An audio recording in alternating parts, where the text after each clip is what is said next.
Hi, and welcome to our program. Today we are visiting Museum Silkeborg. First, we are going to meet with Nina, who is going to show us around Silkeborg Outdoor Exhibition. Let's go meet Nina.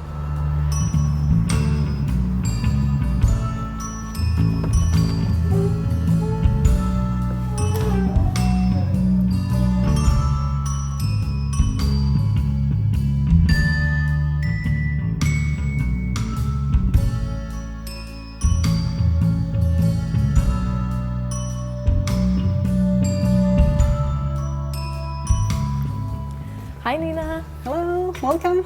Thank you so much for having us. Yeah, no problem.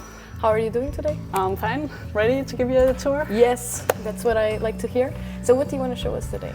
Well, we are now in the exhibition, a special exhibition called Silkeborg Outdoor, from survival to recreation. So, well, it's you know, Silkeborg is famous for the fantastic landscape, and every year thousands of locals and also tourists come to this, the Danish Lake District, to enjoy themselves and go hiking and so on. But most of the people who come here are probably not aware of the exciting stories that are hidden in the landscape, and this is what this exhibition is going to teach people about. So talk about, show them some of these incredible stories that are hidden in the landscape, because we believe that if you become aware of these stories and the small traces in the landscape and start looking for them, it can actually add to the outdoor experience when you get a better understanding of the landscape. Okay, so this is like to give people a little bit of a taste, so then they can further explore themselves? Exactly. This is, you know, we really want people to, after having seen our exhibition, that they then go out in the landscape and explore for themselves. But of course they need to know what to look for, so that's what we are going to tell them here in this exhibition. Perfect. Sounds super interesting. Can't wait to get started. Yeah. So what do you want to show us first? Well, we have decided to, in this exhibition, we focus on different areas. So we look at some of the lakes in the Silkeborg area, we look at the Vesterskov forest, we look at the Uge32 river and the ancient road, the Hervejen. And here we start out by the lake, Silkeborg Langsø. It's a long lake in the center of Silkeborg. And what you see here is a modern picture of the lake. And what you will also notice is that we have some drawings where you can see some Stone Age hunters, a family, cooking by the fireplace, hunting, and there's a guy in the boat on the lake.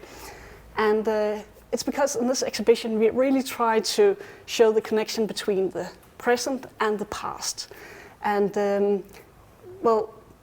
when the building you see here is a water sports center. Super modern. Yeah, it's super modern, and it's where you go, you know, there's a rowing club, there's a kayaking club, it's where you can go stand-up paddleboarding and so on.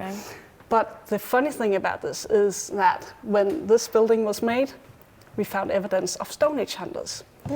So we... How long ago was this building made? Well, about 10,000 years ago, there were people living here at the lake shore. It was a perfect place because you had the water, you could go fishing. In the back you had the primeval forest where you could go hunting, and you could collect plant foods and so on. So it was the perfect place for the Stone Age hunters. So along all the lakes here and also the Uge32 river, you find so many traces of Stone Age people. But yeah, the fun thing is that even today we go boating on the lakes, but they did the same thing 10,000 years ago. Wow. Yeah, and that's also what we try to show here. So we have the modern day material, and you know, you go comparison. Yeah, and then we have the Stone Age hunters, and you know, 10,000 years ago, you could they would be camping and making campsites, sitting by the fire. But even today, you go camping, exactly. And in the same places. So we find that quite fascinating. And then you should see some. Here we have some of the flint remains. Are these the artifacts that you found at the same place? Yeah, the arrowheads and the scrapers and the flakes there from this exact spot. And what is really fascinating is when you see these flint arrowheads. They are so small. Yeah. What were they used for? They were used for hunting big game, like red deer and aurochs. So only this, or did it disappear with time or something? Well, of course, these were hafted on the arrow on the shafts. Okay. But still, you know, such a small arrowhead could still kill a large animal. And what were they made from? It's flint. So they were knapped from larger flint pieces, and then they made these special small projectile points.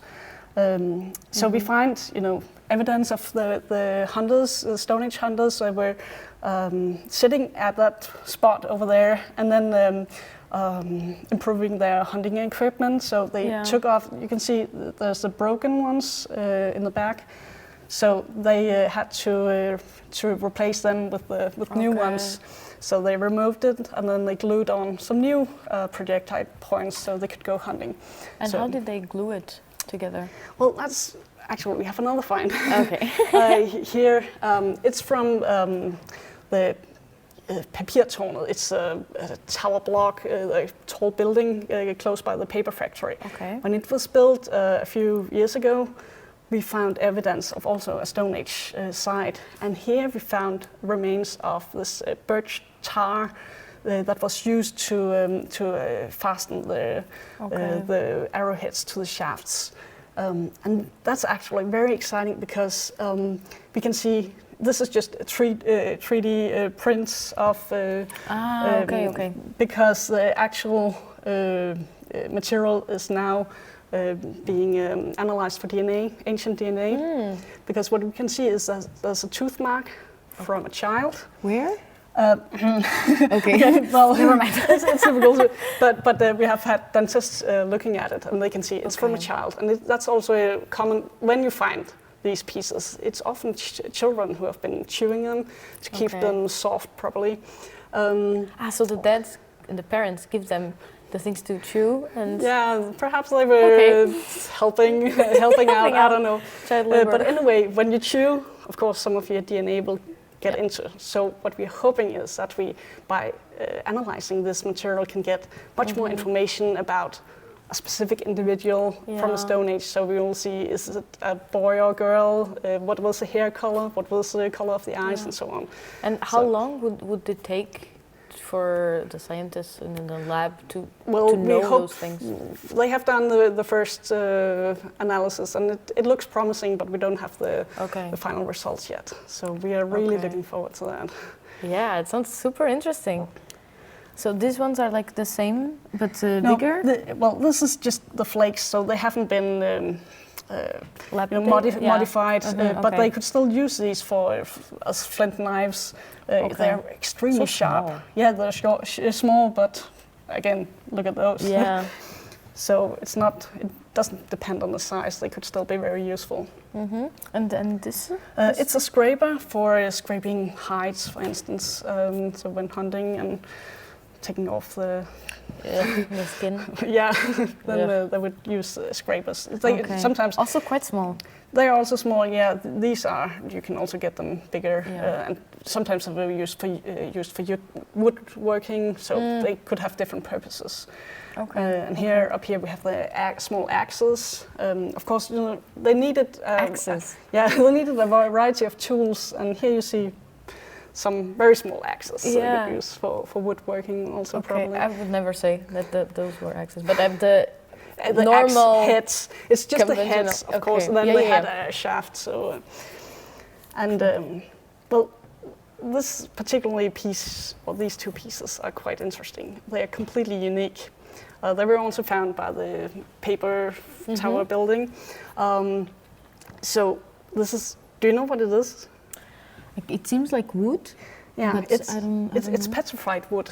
Petrified. Yeah, so it's like stone. Yeah. So very geologically very old, and we haven't found anything like this before. So in some areas of Denmark, you can actually find petrified wood, but this is the first time that we have found evidence of the petrified wood being modified. So you can see the notches on either side of these pieces. So they have been using these they have made these for a specific purpose, and of course it's difficult to say what they were used for, but you know, we have an idea that perhaps they were used as fishing lyres, some kind of fishing equipment. But yeah, we don't know. But they're all speculations. Yeah, but they're quite interesting. Yeah, it is quite nice. And how come you mentioned that this was not so long ago? How come it took so long to find this artifact? Like, if this is in the middle of the city, right?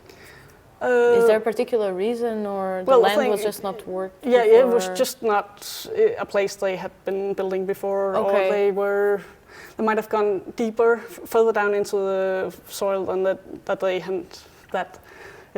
they had done before, because they had to build parking, you know, beneath the building. So they dug very deep. So beneath several meters of different deposits and peat, then suddenly we found these. And so since they found it close to the paper factory and close to the sports facility, are they planning, like, is the municipality or someone planning to invest and go around other places that may also contain this artifacts? No. Do you happen to know? If someone is going to build, then of course they will need to contact the museum, and we can go out there to check if there's something worth investigating. If there's any of archaeological interest, then we will go there, excavate, and then they can build their house or building or road or whatever. But we're not going into the landscape like that. So there's no like field work right now. It's more like if it happens, it happens. It's not like on purpose. No. Well, once in a while we can make like research excavations because we have a specific question we want to know something about, and then you can. So you need to have a specific question. It's just not like a. Well, you know, it costs a lot of money to do an excavation, especially, you know, there were thousands of flint artifacts found at these sites, so it takes a long time to excavate them properly, to make sure that you get everything and get an understanding of what kind of layer. How long did it take, out of curiosity? I don't remember. 5-6 weeks, perhaps a little more. But that was a lot of archaeologists, because the ones who were going to build the house, you know, wanted us to. So there was a lot of people working on this. And how long ago was this? 2-3 years ago. I don't know. Yeah. Okay. So it's super recent. Yeah. Okay. But this over here was found later, or much earlier. It was back in 1922. So at this time, the paper factory wanted to expand. So, well, they decided they had to move the Gudno River. Yeah, of course. Move no problem. River. So, of course, they had people digging a new canal for the so that happened? That happened in 1922. And when digging this canal, they did that in the very wet meadows. And this means that there's very good preservation conditions also for organic material. Because usually in in the sites that we excavate, we only find the flint tools, we find charcoal and so on. But all the other organic material is just gone. Like what, for example? For instance, like antler axes. So what is that? These are axes made of antler from red deer. Okay. So, you know. Yeah. Okay. It really seems like wood, like the one that you make, kind of. Yeah, but no, this is antler, and it was a very good raw material that could be used for axes and other equipment. And so this was found in 1922. So before the museum didn't know anything about this, so they just they collected these things.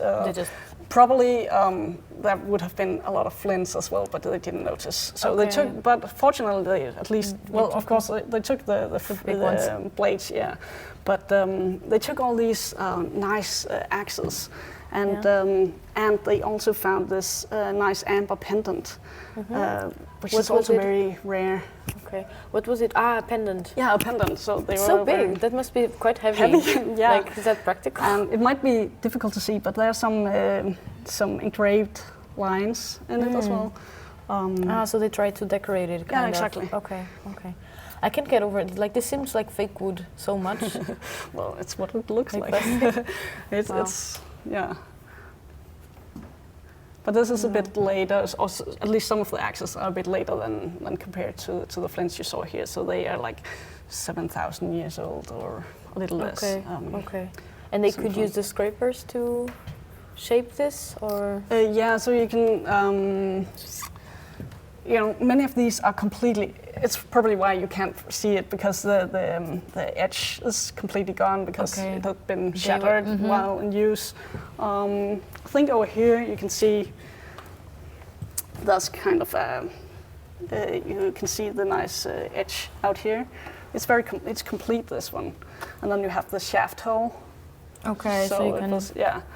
And how did they hold it in place? Did they have some? Was it like the wires thingy?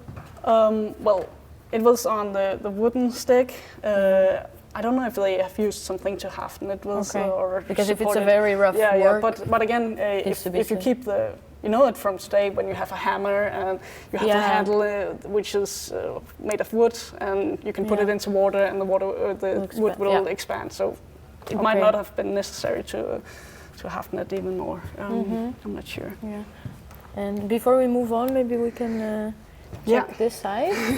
Yes, because that you literally cannot ignore. No, and it's because if you're talking about lakes, of course, you will also talk about boats, and that's something that have been used for recreational activities for many years.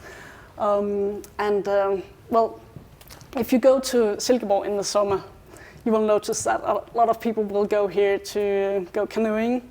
And this is one of the wooden canoes that has made Silkeborg quite famous. In 1928, there was a local guy, Marius Christensen, who decided that he wanted to start building canoes. At that time, there were only 3 canoes in Silkeborg at all, and they were all imported. So he thought this would be a good business, and he started making these wooden canoes. To begin with, it took him like 80 hours to make one canoe. 80, and 3,600 nails to put it all together. Oh my God! But then during the 1930s, there was a lot of interest in canoes, and he had to find new ways of making them. So he found out that by steam bending the boards, then he could actually halve the time it would take. So it would be much more efficient. And then, well, in this way, he actually made Silkeborg the place in Denmark to go if you were going to buy a canoe. So it was one person's job. Yeah.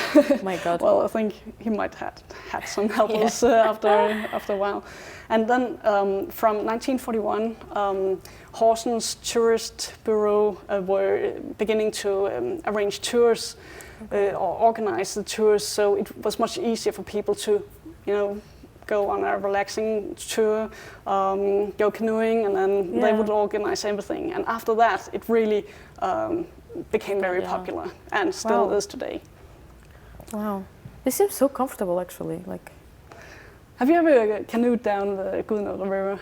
No. No, you should I'll do put that. on my to-do list. Yeah, it's really nice and calm. And Why is it so big though? Is it because if this was more like a recreational pleasure, this seems more like I don't know, transporting things and not so much just enjoying the good weather. Well, you can transport your stuff if you are going camping at the same time.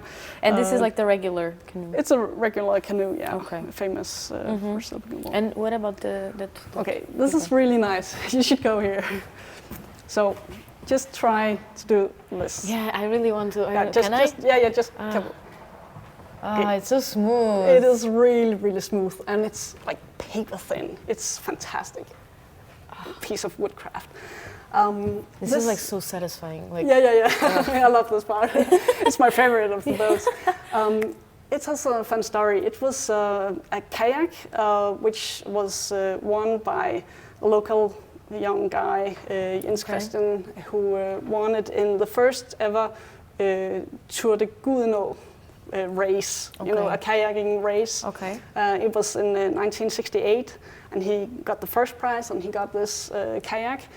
And he was 18 years old. Wow. And after winning this, he actually qualified for the European Championships in Moscow the year after. And he brought this with him for the race, and everything was good until So this is actually used? It was used. Because this seems like a piece of decoration. It's so beautiful. It has been repaired or restored recently. So yeah, but it is the boat or the kayak that he brought with him to Moscow, and everything was fine until they had to do the official measuring of the boat, and it was too long. Yeah, this is super long. It is long, but how long is it? I don't know. Okay. I'm not sure exactly here. But the thing was that fortunately he had brought the guy who had actually made the kayak, so he shaved off, you know, a few centimeters in either end, and it was then approved, and you can see like the official stamp here. That's cool. Then he used it for the race, and he actually ended up on a 7th place in the European Championships. So, yeah, impressive. He did quite well. Yeah. And now the museum is so fortunate to have it. So it belongs to us now. Wow. So we're very happy about it. This is super impressive. Like, and if you look, it only weighs like 11 kilograms. I think. 11. Yeah, it's very light. Insane. Yeah. I mean, it makes sense that it's so light, right? Yeah, but it's just really nice. Yeah, wow. Love it. Also my favorite also. Yeah. And then you have this curious boat here. It's sailing kayak, which was used in the Lake District, and it's a boat for just one person. So as I believe, I think you were steering with there was some kind of pedals or something, so you could steer the boat, and then you arrange the sails, and and it was built. You know, it's handmade and was built just for pleasure to go sailing. But some of these boats were also in competitions, but this did not have the proper measurements for participating in this. Okay. But we only have like 3 of these in Denmark. Wow. The rest of them are lost. So And it's specifically handmade or in general? In general, this type of boat. You don't see them anymore. It's quite special. Yeah, it seems very vintage. Yeah. So yeah, I can understand. Wow. Then originally there was like canvas on the sides of the boat. Okay. To make it watertight. And for some reason it's not there anymore. And I don't know if the later owner didn't know that it needed that one in order to repel the water, but yeah.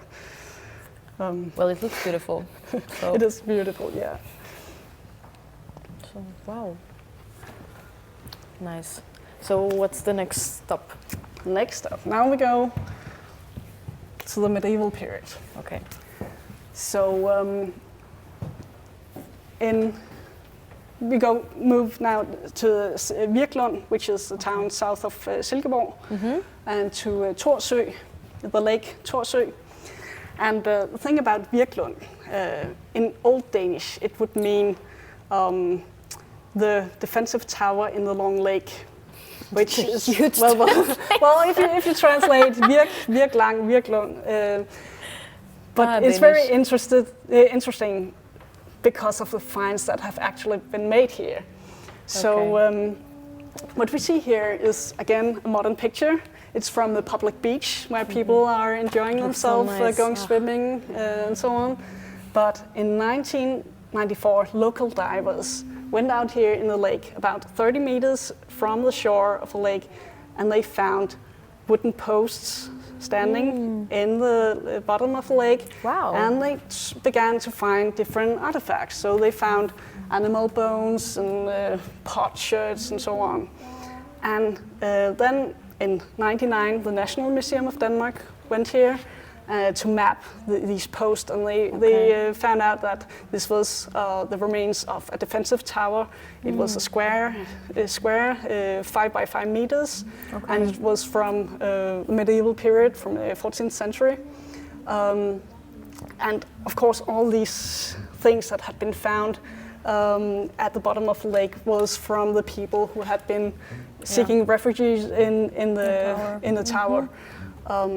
Did they map the whole lake? No, just the area where they had found the wooden posts.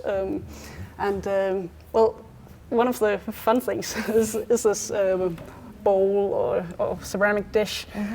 You know, it's complete, which is very rare. And it was one of the local divers who had found this, you know, back in 1940 or 94 or whatever, in that period. And he just thought, you know, it looked nice, and well, he could use it back home. So he brought it back home to his family and filled it with all the children's Lego bricks. So it was used for several years for this purpose, until then, after the National Museum came here and recorded everything. No more Legos. Then he read about it in the newspapers, and he started wondering, perhaps this was actually part of all this. And it was. And it was. So he knocked on the door to the museum, and the museum was really happy to receive this. Yeah, it's really funny, and a good story. So, but yeah. Well, not a lot of people can say that they had this type of artifact in their, no, in their home. Especially because this is so rare, because it's complete. Yeah, it's intact. So. Funny story.